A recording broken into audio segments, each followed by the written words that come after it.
Nós vemos aqui nos Salmos o tempo todo que as bem-aventuranças, as promessas, a ajuda, a salvação, é sempre para aquele que teme ao Senhor, é sempre para o justo. Quem é o justo? Aquele que recebeu a justiça de Jesus.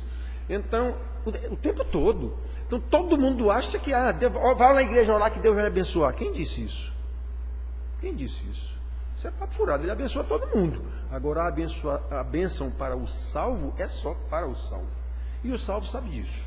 Muito bem, então, irmãos, nós temos aqui, bem-aventurado aquele que teme a Isval. Aquele que teme ao Senhor, que confia no seu poder, que medita de dia e noite sem fim. Esse medita, irmão, é lembrar o tempo todo as maravilhas que Deus fez, as maravilhas que Deus faz na sua vida, que fará na sua vida, as promessas do Senhor. Detalhe, promessas gerais, que sempre tem promessas particulares, dependendo da sua demanda.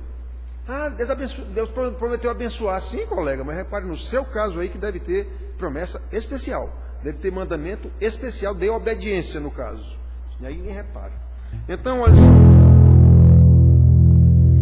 Bem-aventurado aquele que teme ao Senhor e confia perpetuamente em seu poder. Que medita de dia e de noite, noite e dia sem fim. sua causa é edificada Sobre a rocha não existe vendaval para destruir. e a família que habita Dentro dela, no Senhor espera. Espera no Senhor sem desistir. Na certeza que Ele não falha. Tudo Ele já preparou.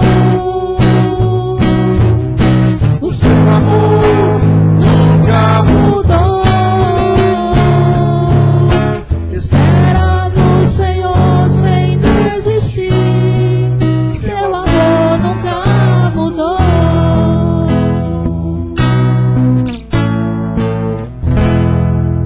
Bem-aventurado aquele que teme ao Senhor. Temer ao Senhor quer dizer aquele que obedece a palavra do Senhor. Quem você não obedece é porque você não teme. Tanto faz eu obedecer como não dá no mesmo. É o que normalmente os filhos hoje fazem com os pais. E eu digo para os meninos, meus filhos, olha, esses aqui. Quando vocês não obedecem os seus pais, sabe o que é que vocês estão dizendo? Em outras palavras, o senhor não vale nada para mim. O senhor não tem autoridade nenhuma para mim. É isso. E por que você faz isso? Exatamente porque não teme o seu pai. Ele não tem moral para você. Então isso é complicado, meus filhos. Não é isso que a Bíblia ensina. Aí, pastor, eu queria que o senhor orasse por mim, para me abençoar, porque eu vou fazer um concurso, eu não sei o quê. Peraí, colega. Essas bênçãos estão vinculadas a alguma promessa específica. Você obedece seus pais? Não. Então eu não vou orar coisa nenhuma por você. Eu vou orar para você aprender a ser obediente, para Deus lhe abençoar isso. Vocês sabem que é isso que eu digo. E conversa essa, ore por mim. Não sou pai de santo, não. Sou pai de santo, não. Então, irmãos, olha só. Nós temos aqui o outro cântico. O que eu mais quero em meu viver é te amar, meu Senhor. O que eu mais quero é te louvar primeiro, né? Ou é te amar mesmo? Não, é te amar, depois te louvar, depois te servir. O que eu mais quero em meu viver é te amar. O que eu mais quero em meu viver é te amar, Jesus. Sim, quero te amar, contigo sempre estar. O que eu mais quero em meu viver é te amar.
escrito: nós te amamos porque tu nos amaste primeiro.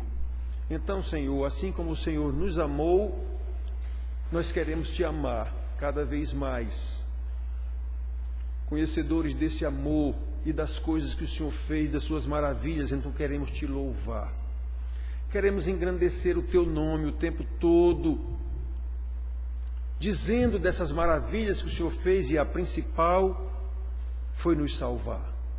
A salvação do Senhor para nós é muito maior do que a criação do universo. Que maravilha, Senhor. Então, por isso, nós queremos te servir. Porque nós existimos para isso, para servir ao Senhor que nos criou e nos salvou. Normalmente, o que se vê em igrejas, em orações, é que o Senhor é que existe por nossa causa.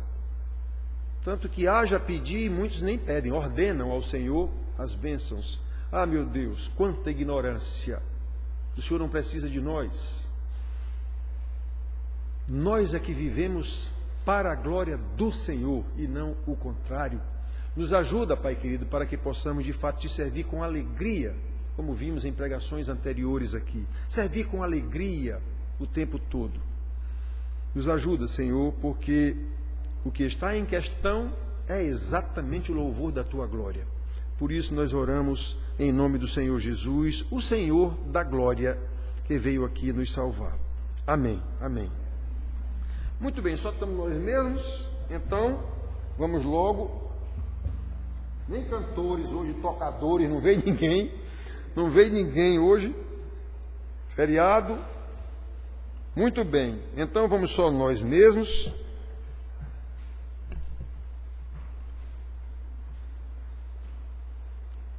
Quando eu cheguei aqui, tinha o que eles chamavam de duas bandas, né? Os meninos chamam de bandas. Tinham duas bandas de louvor, como eles chamam, quando eu cheguei aqui. Aí tudo artista, tudo popstar, só chegava aqui na hora de tocar, não trazia um livro na mão, a Bíblia, nada, só chegava aqui na hora de tocar.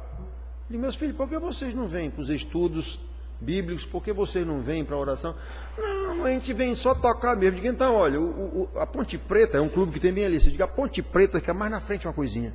Vamos tocar lá. Pode ir embora aqui. Era só o que falta. Foi embora, todos eles mesmo. Todos eles foram embora. Aí eu fiquei aqui com meu violão, me virando. Eles não sabiam que eu sabia tocar. Acharam que eles saindo daqui, tinha acabado o louvor. Acabou, não.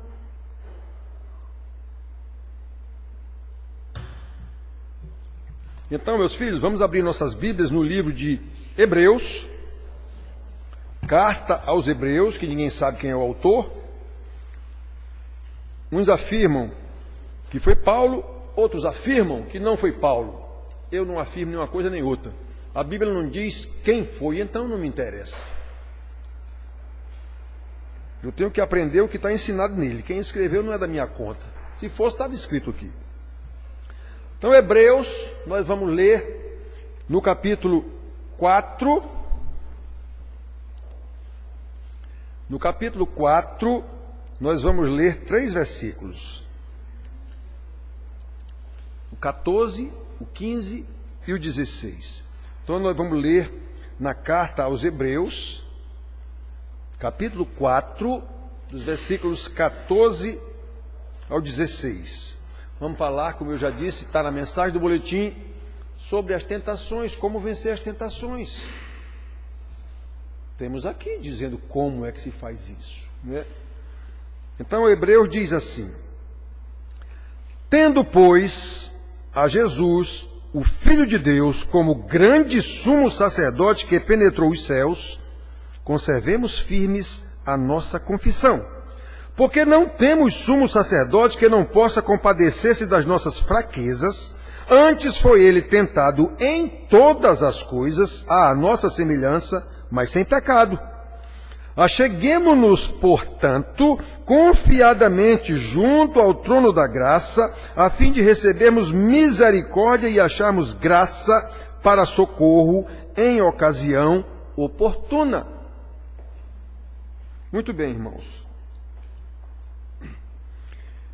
Queridos, todos nós sabemos que as tentações são uma realidade nas nossas vidas. Não há quem não seja tentado. Não há quem não seja tentado. Especialmente os jovens, com quem eu trato, mas especialmente os jovens, pela explosão natural da sexualidade na adolescência, pela inexperiência de vida e pela propagação da perversão sexual 24 horas por dia através de todas as mídias.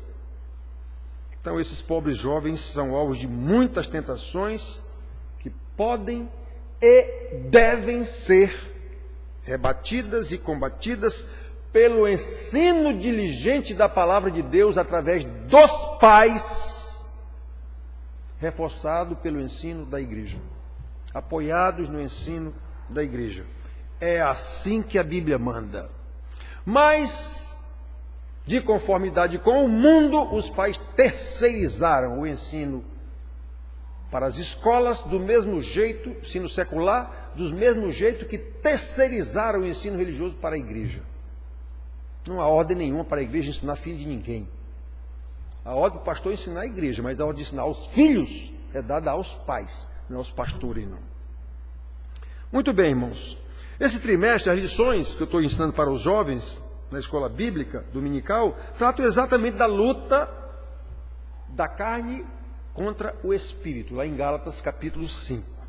E ali o apóstolo Paulo fala de pecados como prostituição, impureza, lascívia. Todas as vezes, com uma ou duas exceções que a Bíblia fala em impureza, está tratando de sexo. Não é impureza porque eu estou sujo, não. Imundo porque eu estou sujo, não. Está tratando de sexo, com raríssimas exceções.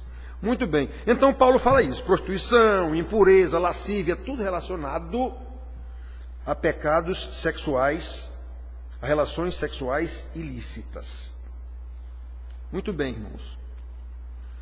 Uma vez um jovem daqui da igreja, alguns anos atrás, não está mais aqui, se aconselhando lá comigo, e disse que não conseguia resistir ao sexo. Era um jovem de 20 anos aproximadamente. Não conseguia resistir ao sexo e disse: pastor, se Deus sabe que eu não tenho força para resistir, por que ele manda essa tentação se ele sabe que eu não posso resistir? Eu digo: epa, a palavra diz que pode sim. A palavra diz que Deus lhe dá condição de resistir exatamente pelo conhecimento dele e da sua palavra. Está faltando, meu filho, estudar mais e orar mais. Você não é um cachorro no cio. Então, meus filhos, olha só. Expliquei ao jovem, mostrei na palavra, tudo direitinho. Não adiantou muito, não. Ele engravidou a namorada. Muito bem, irmãos.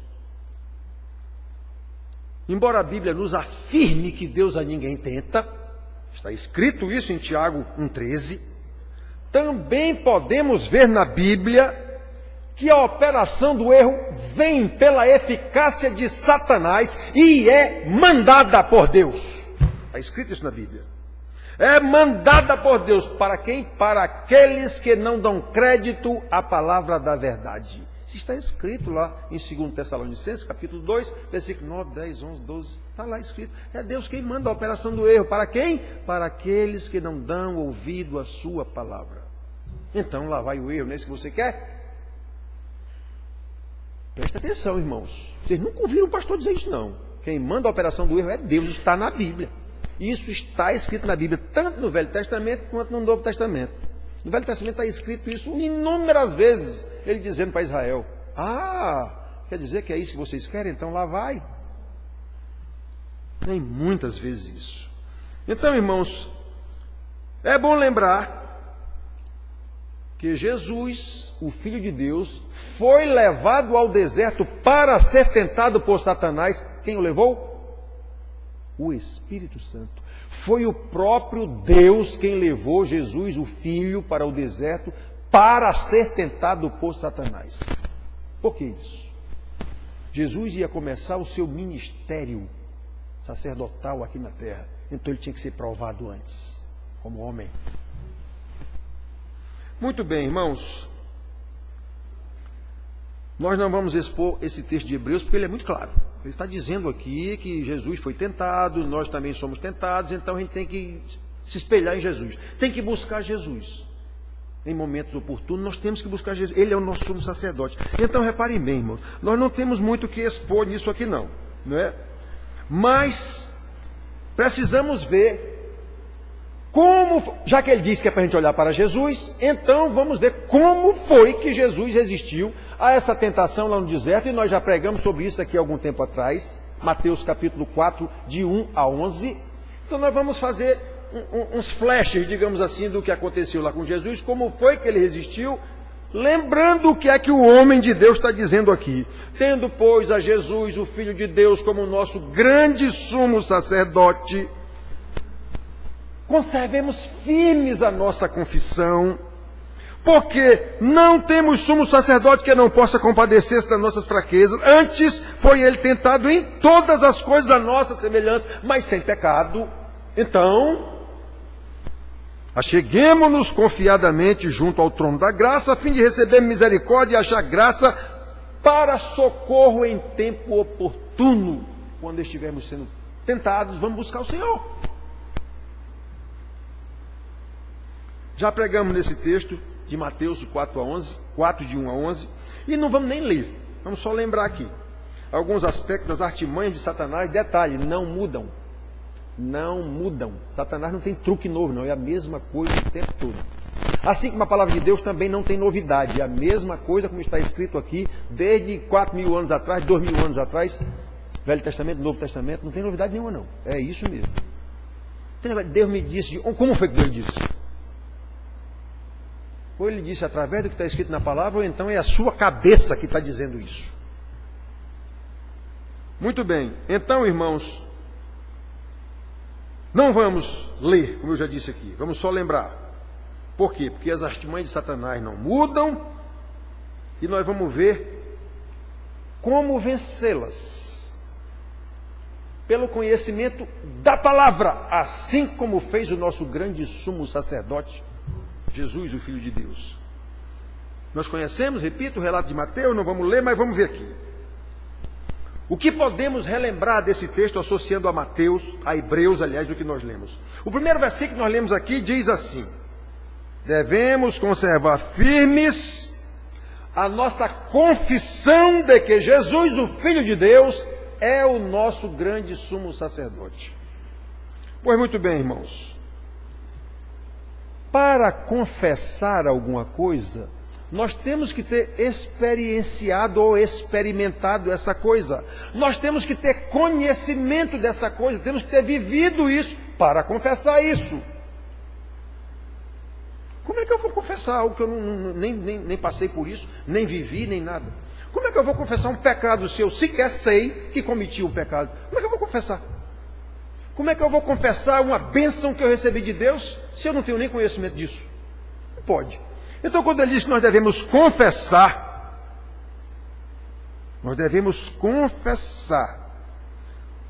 conservar firme a nossa confissão.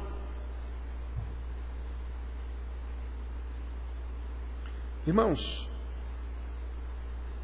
nós temos que saber o que vamos confessar. Portanto, repetindo, lembramos que Jesus foi levado pelo Espírito Santo, pelo próprio Deus Espírito, para ser tentado por Satanás. Ou seja, aquela tentação foi providenciada pelo próprio Deus. Foi um teste para Jesus ser aprovado para a sua missão de ir para a cruz. Era essa a sua missão. Jesus estava em jejum há 40 dias, nós sabemos da história. Portanto, estava com muita fome, totalmente debilitado. E Satanás foi logo onde? Em cima da fraqueza. Satanás não é onisciente, nem um demônio é. Mas eles estão, como a Bíblia diz, rodeando a terra. Então eles estão vendo tudo. Você mesmo dá bandeira, como a gente diz para ele. Você mesmo. Ele sabe se você é usurário, se você é ganancioso, se você quer porque quer dinheiro. Ele sabe disso, então ele vai tentar ir. Ele sabe se você é um fofoqueiro, então ele vai botar pessoas para lhe contar as coisas. É comum um fofoqueiro dizer, olha, eu não vou atrás de conversa não, as pessoas aqui vêm me contar. Exatamente porque você é um fofoqueiro. Satanás sabe disso, então ele vai mandar as pessoas contarem para você as coisas. Por quê? Porque ele sabe que você vai espalhar isso. E o pecado da fofoca na igreja é 1000 vezes pior do que um pecado de adultério, por exemplo. 1000 vezes pior. Destrói uma comunidade inteira. O adultério dá um problema só em você e a outra pessoa. Como a Bíblia mesmo diz, o pecado de adultério é contra você mesmo, contra o seu próprio corpo. Já fofoca não, é contra a igreja toda. É uma desgraça a fofoca. Pois é, normalmente o fofoqueiro diz isso. Eu não procuro não, as pessoas aqui, eu já ouvi isso tantas vezes, as pessoas aqui me procuram para contar. Isso! Por que ele procura para contar? Porque você é um fofoqueiro e o diabo sabe disso.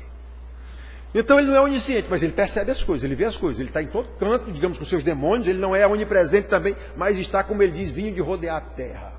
Estou rodeando a terra, estou vendo. Como é que se diz? A esfera onde os demônios trabalham é no ser humano. O demônio não trabalha na natureza, não, só se Deus mandar. Mas se não, eles trabalham naturalmente, é no ser humano. A praia dos demônios são os seres humanos. Ele não vai tentar cachorro, boi, não sei o que, não, ele vai ter, é ser humano. Eles não vão tentar anjos, não adianta. Ele vem tentar o ser humano. Por quê? Porque é mais fraco do que ele. E bote mais fraco nisso. Então, irmãos, como eu disse, as artimanhas de Satanás já são conhecidas. E elas não mudam. Satanás não muda. Lá no Éden, Eva também foi tentada com comida. Então ele veio tentar Jesus com comida que ele estava morrendo de fome, numa situação muito dura. Eva não. Eva estava lá no bem bom, mas foi com comida que ele veio tentar.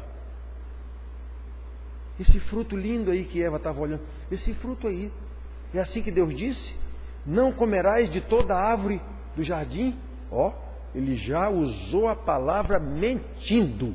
É assim que Deus disse, não comerás de toda árvore do fruto do jardim. Ele disse, não. Aí pronto, como ele a induziu ao erro, ela errou também. Não, das árvores nós podemos comer. Só dessa aqui, da árvore da vida, que nós não podemos nem comer, nem tocar.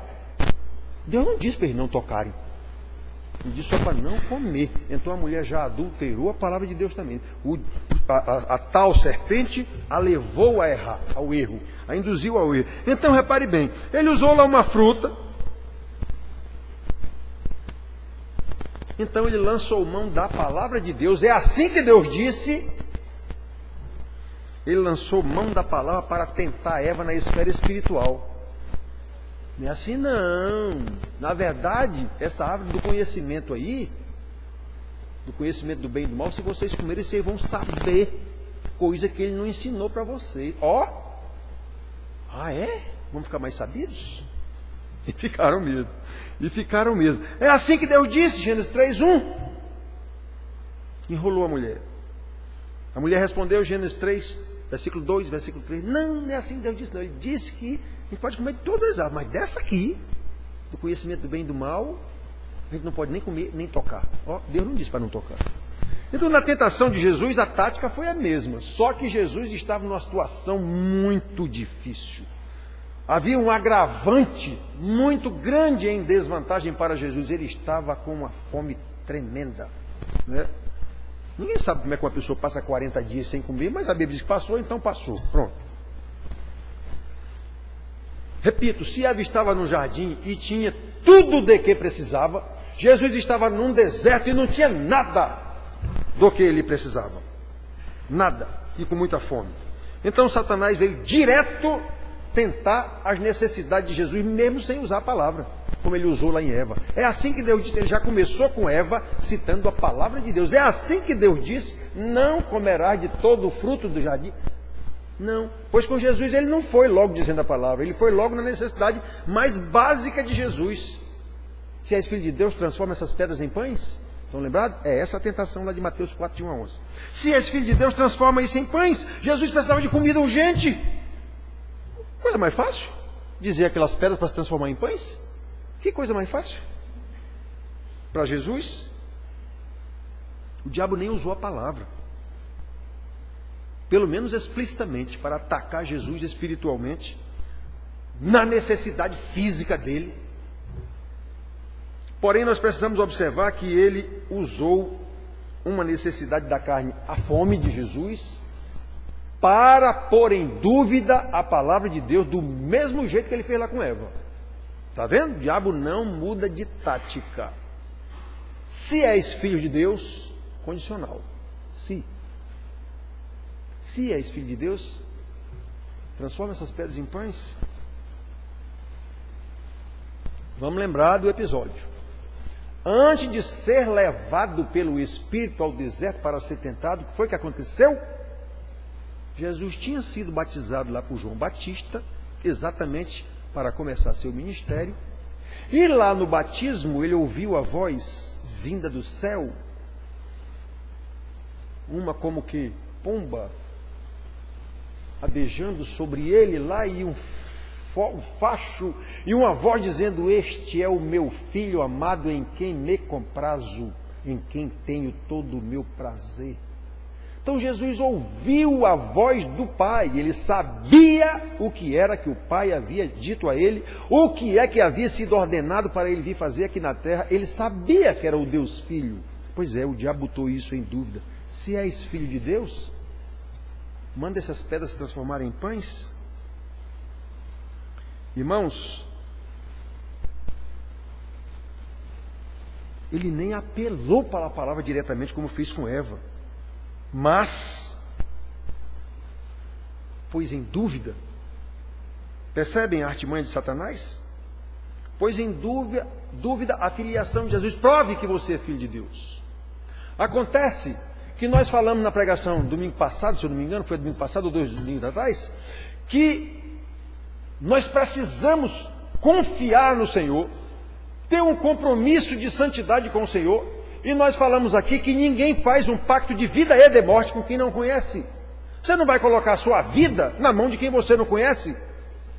Olha, eu estou pendurado aqui, tu segura aí, tu não sabe nem quem é o cara. Tu segura aí, como se diz aqui na Paraíba, vice, tu segura aí. Eu sei lá quem é esse cara, e se ele não segurar, eu caio e morro. Eu não vou fazer isso nunca, se eu não souber quem é o camarada que está ali segurando o negócio. Pois é. Então Jesus sabia quem era o Pai, sabia qual era a palavra do Pai. Aí vem o diabo: se és filho de Deus. E Jesus estava necessitado da comida. Mate a sua fome.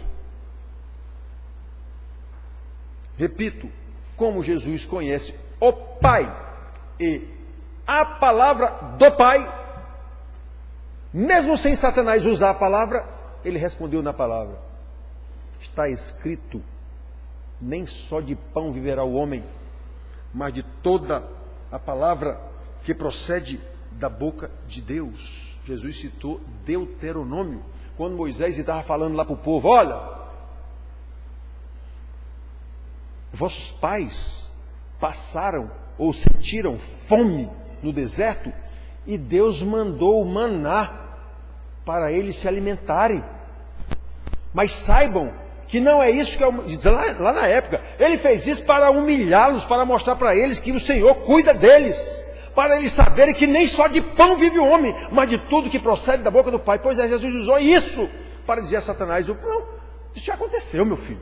O povo passou necessidade no deserto e Deus providenciou vindo do céu.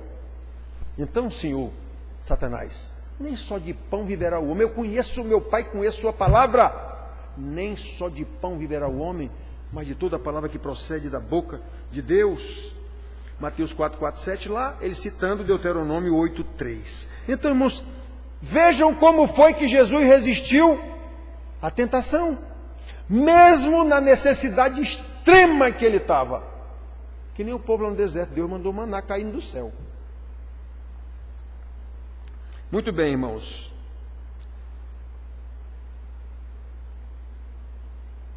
Nós não conhecemos a Bíblia, pelo menos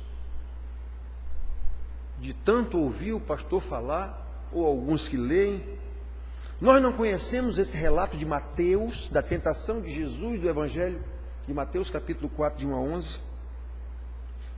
Como ensina a palavra de Deus aqui em Hebreus, Não está dizendo que nós devemos conservar firmes a nossa confissão de que Jesus é o Filho de Deus e é o nosso sumo sacerdote. Então, o homem de Hebreus aqui está dizendo para a gente seguir esse exemplo. É só isso. Sigam esse exemplo. Que exemplo? Resistindo às tentações, firmado na palavra. Lembra do jovem? Pastor, Deus não sabe que eu não tenho força para resistir ao sexo? Então como é que Ele não evita que eu tenha essas tentações? Diga, epa, Ele dá condição de você resistir a essas tentações com a palavra. Vai ler a palavra, vai estudar, vai orar. Está escrito.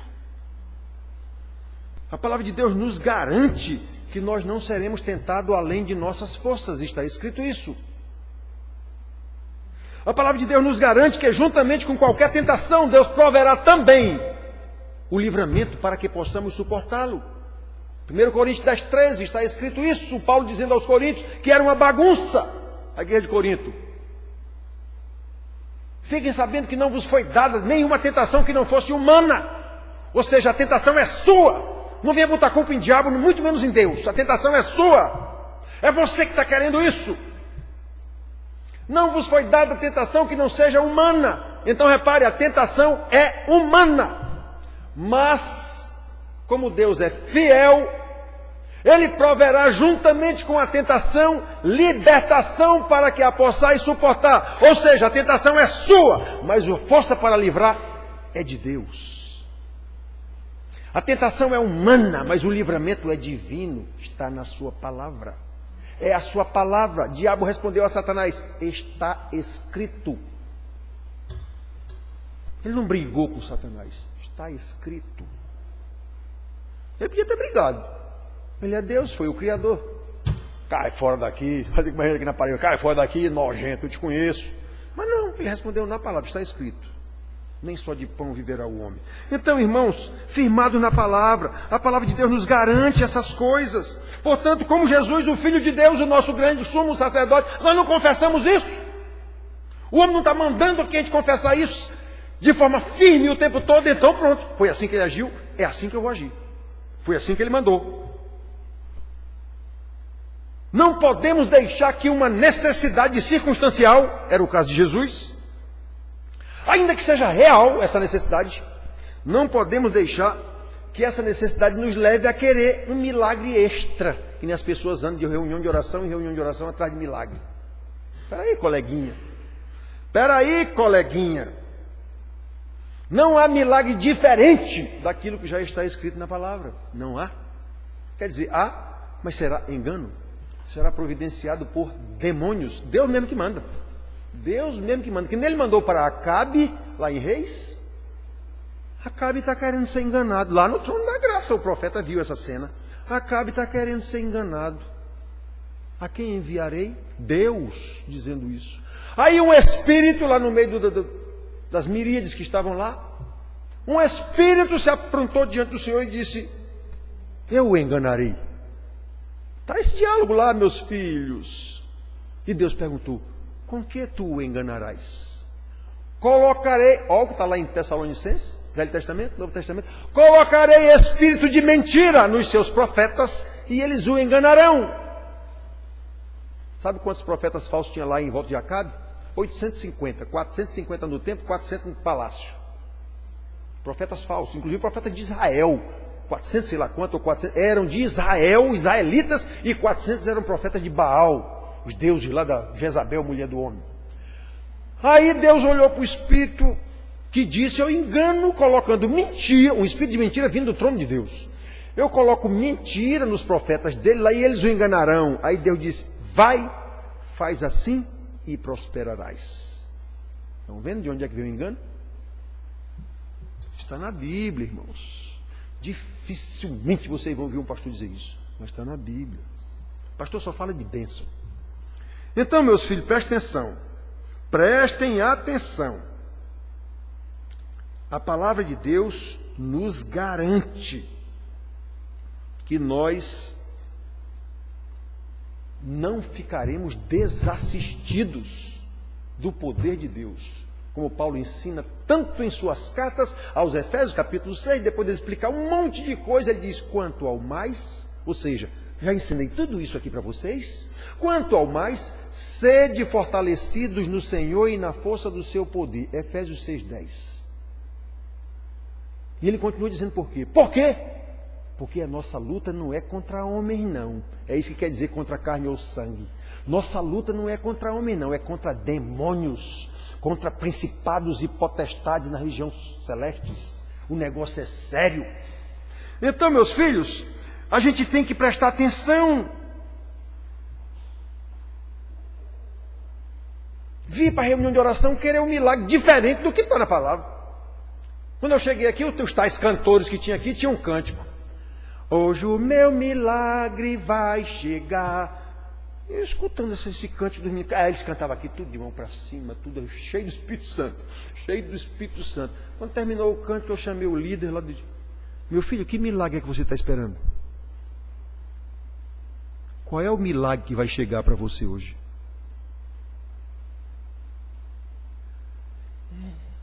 Vocês estão cantando o que não sabe? O milagre que a gente precisa, meu filho, é o milagre da conversão. O resto é tudo sequência natural. O único milagre que um pecador precisa de verdade é o milagre da conversão. O resto vem por acréscimo. Buscai em primeiro lugar o reino de Deus e a sua justiça. Jesus diz aos seus discípulos, aos 12. E as demais coisas vos serão acrescentadas. Aleluia, aleluia, aleluia. Aleluia quer dizer louvado seja Deus. Então, irmãos, que maravilha. É isso que eu tenho que procurar. E não ir atrás de milagre, não, eu estou precisando de um milagre. Que milagre?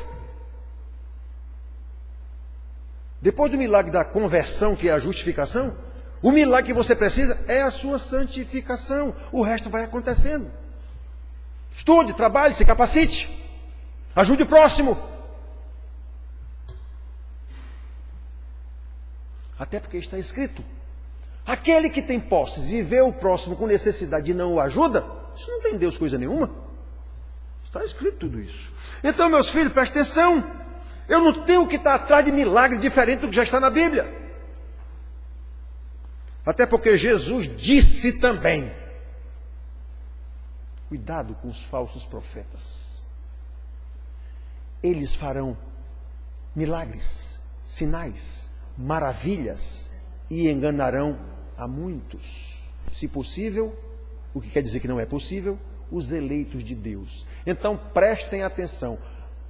A única promessa de que haverá milagres, fora os apóstolos que Jesus lhes deu poder para até ressuscitar defunto e tudo, a única promessa que há de que pessoas continuarão fazendo milagres extraordinários é Jesus dizendo que os falsos profetas, os falsos cristos, os anticristos, esses farão. Ó, a história do eu mandarei o engano. Eu mandarei o engano. Isso é a palavra de Deus que o Senhor está falando? Não, então isso é um anticristo. Ainda que ele faça milagre, Jesus não disse que ele fará um milagre, sinais, maravilhas? Jesus não disse? Então pronto. Estão fazendo sinais e milagres ali naquela igreja, pastor. É um anticristo. Jesus garante isso. Jesus garante isso. Onde é que tem que você pode... Não, Jesus disse para quem, cara pálida? Ele disse para os seus 12 discípulos.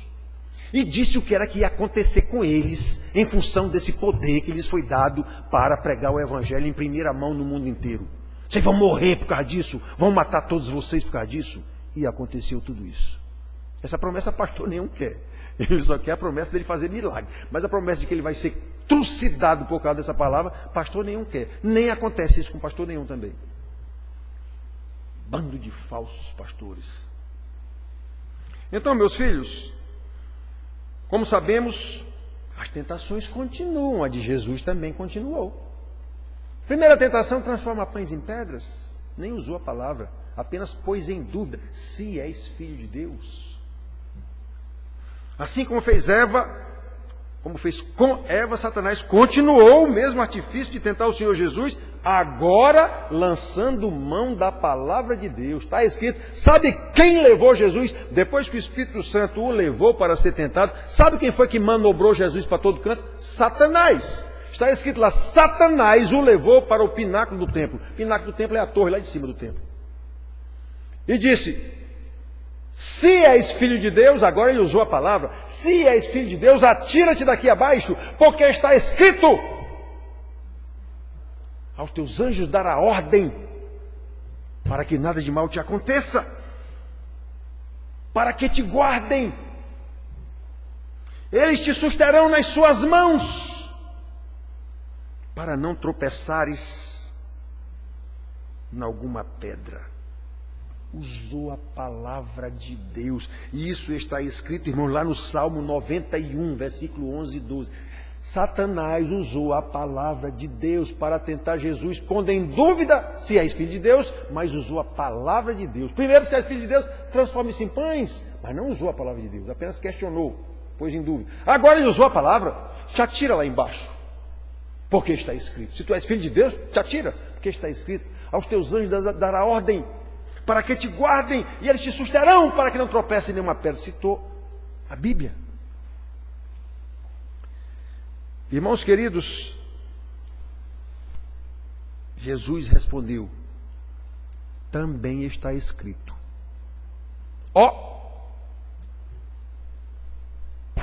Satanás citou uma ordem, digamos assim, uma promessa geral, digamos assim, não está ali dizendo que era exatamente para Jesus. E Jesus, como conhece o Pai, disse, também está escrito, meu filho, não tentarás o Senhor teu Deus. Por quê? O diabo estava tentando Jesus. Se tu és filho de Deus, te joga. Ora, se não era natural, por que Jesus ia se jogar dali?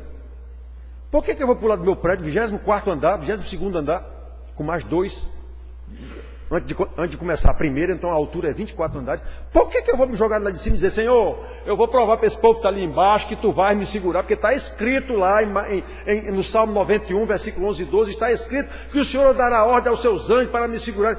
Isso é um imbecil? Isso é tentar Deus? Deus poderia me livrar dessa queda? Poderia. Mas ele vai fazer isso? Provavelmente não. Muito. Por quê? Porque eu estou tentando Deus. Eu não sei que é a força da gravidade vai fazer eu me espatifar lá embaixo, que essa lei da gravidade é lei de Deus.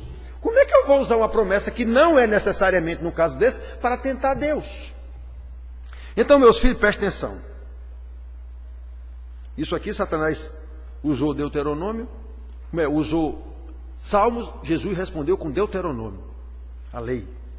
Então, irmãos, vamos mais uma vez, nesse pedacinho dessa segunda tentação aqui, perguntar. Será que nós não estamos caindo nessa mesma tentação de Satanás? Quantos usam a palavra, arguindo serem filhos de Deus, membro de igreja, porque é membro de igreja pensa que é filho de Deus. Que é evangélico pensa que é filho de Deus. Todo mundo diz que é filho de Deus. Todos temos o mesmo pai. Meus amigos macumbeiros lá da universidade, espírita, tudo, todos eles dizem isso. Não, nosso pai é o mesmo. E é não.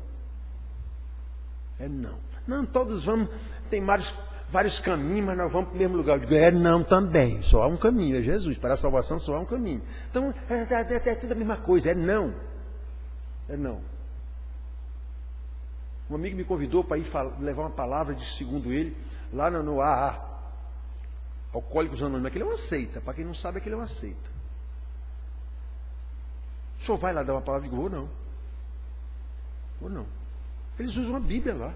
Os 12 mandamentos dele lá, isso é tudo versículo bíblico. Eu vou fazer o que lá? Eles não acham que são filhos de Deus?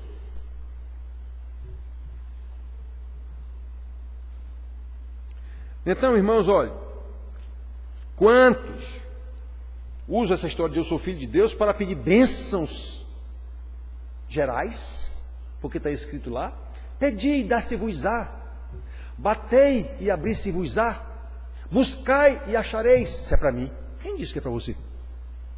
Quem disse que isso é para você? Jesus falou isso para os seus 12 discípulos, não foi para você não. Então você pode até ser enquadrado aí se você for um discípulo de Cristo. E quem é discípulo de Cristo? Aquele que se negar a si mesmo, tomar a sua cruz e me seguir.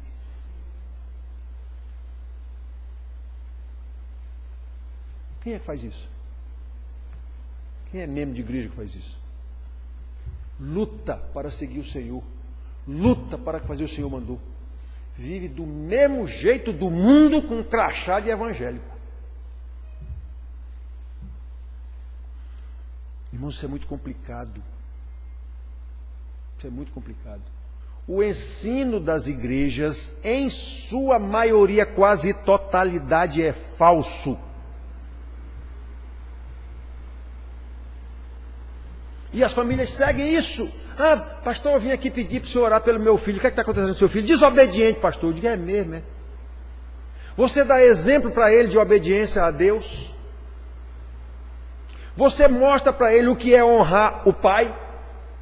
Não. Aí você quer que o seu filho honre você. Se você está dando esse exemplo para ele. Não, mas Deus prometeu que vai abençoar a nossa família. Sim, Ele prometeu, mas Ele também ordenou que você crie seu filho na obediência, no temor, na demonstração da palavra de Deus. Ele, desde a lei, lá está dizendo, Deuteronômio, capítulo 6, versículo 6 em diante. 6, aliás, de 5 em diante.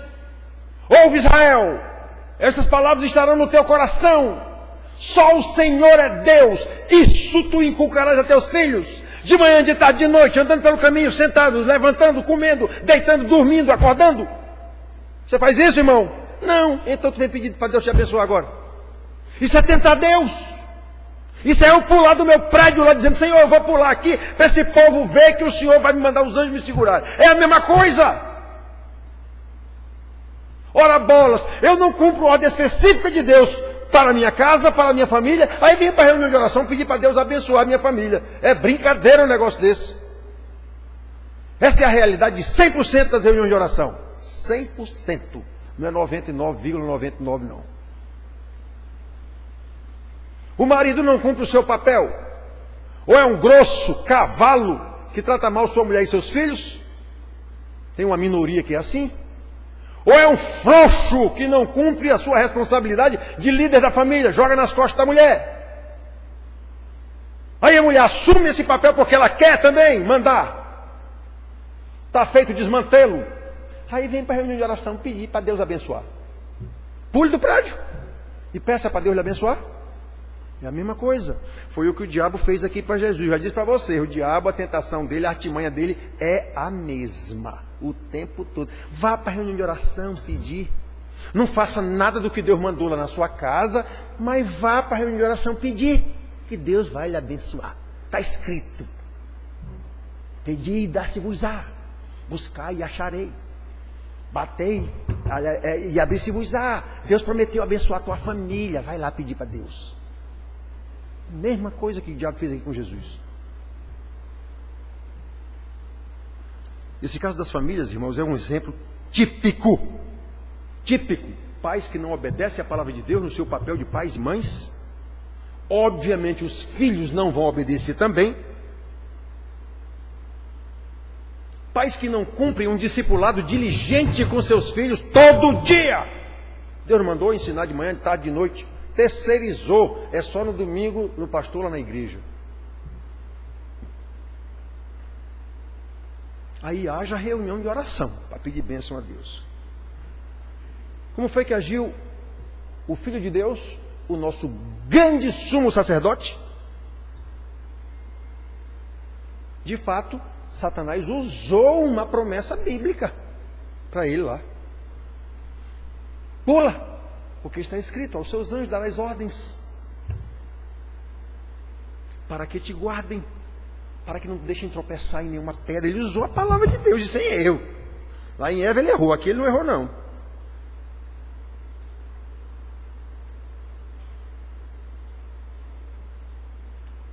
Vocês já pensaram se Jesus resolvesse observar? Vou te provar. Eu vou te provar que eu sou filho de Deus mesmo. Vocês já pensaram, uma linguagem da gente aqui, que sinuca que Jesus teria colocado o Pai? Se ele resolvesse pular, e agora? Será que o Pai ia deixar Jesus se esborrachar no chão? Provavelmente não. Estava feita a desgraceira. Estava feita a desgraceira. Então, irmãos, não pode, meus filhos, não pode. Deus jamais iria deixar que Jesus se acabasse lá embaixo. Mas peraí, Jesus, como Filho e o próprio Deus, não vou tentar ao Pai. Eu não vou tentar a Deus.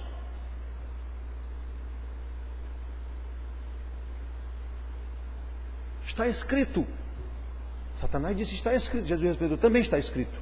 Não tentarás o Senhor teu Deus. Será, irmãos, que nas tais reuniões de oração, eu só faço a pergunta, que é uma pergunta retórica, porque eu sei o que é que acontece na reunião de oração. Será que nas tais reuniões de oração não estamos exatamente tentando a Deus, não cumprindo o que Deus mandou, e pedindo para Deus nos abençoar em pleno pecado?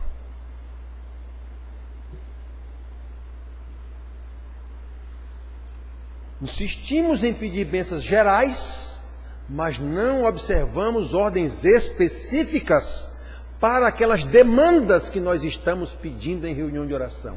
Isso é tentar a Deus. Vamos aprender com o nosso sumo sacerdote como foi que ele resistiu a essa tentação ridícula. Está escrito.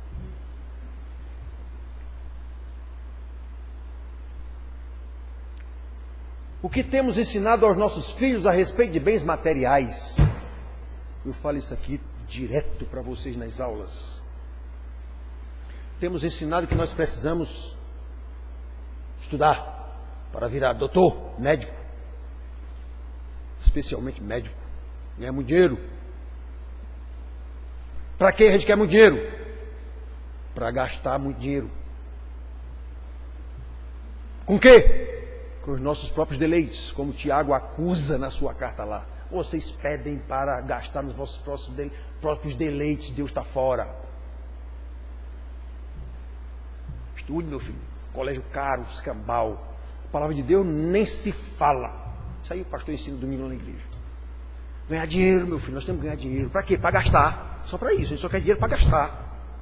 Nas coisas do mundo. Pois é, a palavra de Deus nos diz, aquele que busca as coisas do mundo não tem Deus. E agora? Eu vou fazer o que em reunião de oração, pedindo bênção para Deus, para minha casa, se é esse o ensinamento que eu dou na minha casa? Temos que ganhar dinheiro. Está tentando Deus do mesmo jeitinho que Satanás diz, pula daqui. A palavra de Deus diz isso, isso, isso, isso. Não ensine seu filho, não governe sua casa, seja um grosso cavalo ou um banana, mulher braba feita uma serpente, os filhos desobedientes. Vamos para a reunião de oração, está resolvido o problema. É a mesma coisa, o diabo não muda a sua tática, ele não muda o seu modus operandi, como se diz, nem Deus, nem Deus. Deus age do mesmo jeito como está na Bíblia o tempo todo. E ele diz através de Isaías, eu não faço surpresa para vocês, não. O que era eu já disse para vocês, o que está acontecendo eu disse para vocês, e o que vai acontecer eu já disse para vocês também. Não faço surpresa para vocês, não. Então, irmãos, prestem atenção, meus filhos. O que nós ensinamos aos nossos filhos é que eles se preparem para ter dinheiro, para ter o poder do dinheiro, para ser juiz, promotor, não sei de quê. Aí nós vemos que Satanás ofereceu isso também a Jesus, poder. Poder. Levou Jesus ao cume do monte lá e mostrou toda aquela planície bonita. Está vendo isso aqui? Tudo isso eu te darei, todos os reinos do mundo eu te darei, se prostrado me adorares. Irmãos, que coisa, irmãos. Satanás ofereceu tudo. Não vamos entrar aqui no mérito se Satanás tinha esse poder ou não tinha, não é o caso aqui. Deus deu o poder a Satanás sobre o mundo e deu mesmo. Acontece que Deus ficou com poder sobre Satanás também. Mas nesse momento Satanás foi tão atrevido que ofereceu tudo a Jesus. Eu te dou tudo. Poder absoluto sobre o mundo. Só que Jesus sabia, pela palavra do Pai, que ele teria todo esse poder, de fato, veio como homem para conquistar todo esse poder, só que antes ele teria que passar pela cruz. Satanás, espertalhão, ofereceu tudo isso a Jesus, dispensando a cruz. Ou seja, Jesus não ia cumprir o que o Pai mandou. Adeus nossa salvação, se Jesus tivesse caído nesse conto de Satanás. Então nós vemos, irmãos, lá em Mateus, Satanás dizendo isso: eu te darei tudo isso, todos os reinos do mundo, todo o poder, tudo. Como agiu o Senhor Jesus? Como homem, aqui na terra, preferiu seguir a palavra do Pai, a palavra de Deus, e respondeu a Satanás, repreendendo-o com a palavra. Com a palavra. Retira-te, Satanás, porque está escrito. Ele não repreendeu Satanás com a autoridade dele, divina ou de que fosse. Com a palavra. Está escrito: ao Senhor teu Deus adorarás e somente a Ele darás culto. O diabo não estava querendo que ele o adorasse? Jesus disse: nananina, não, porque está escrito: só adorarás o Senhor teu Deus. O que é que nós ensinamos aos nossos filhos? Adorem a Mamon, meus filhos, o Deus das riquezas. Aí vamos para a reunião de oração, pedir bênção. Meus filhos, diz o texto de Mateus que o diabo foi-se embora. Deixou Jesus. Jesus repreendeu com a palavra. Mas o relato de Lucas diz que Satanás o deixou até momento oportuno. Ou seja, ele voltou. Em outras ocasiões, Jesus continuou sendo tentado o tempo todo. Até momento oportuno. Ou seja, Jesus continuou a ser tentado e continuou a vencer as tentações com a palavra de Deus. Não foi com eu sinto no meu coração, Deus está me dizendo. Isso é tudo fuleiragem, como se diz aqui na Paraíba.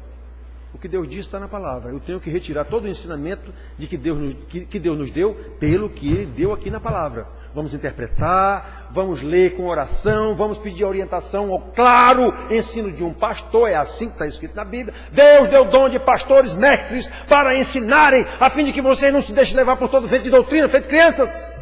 Está escrito isso. Aí não, cada um acha que agora eu sou pastor também, comprei uma Bíblia de estudo, agora eu sei tudo. Quem disse isso? Então não vale mais o que está escrito na Bíblia.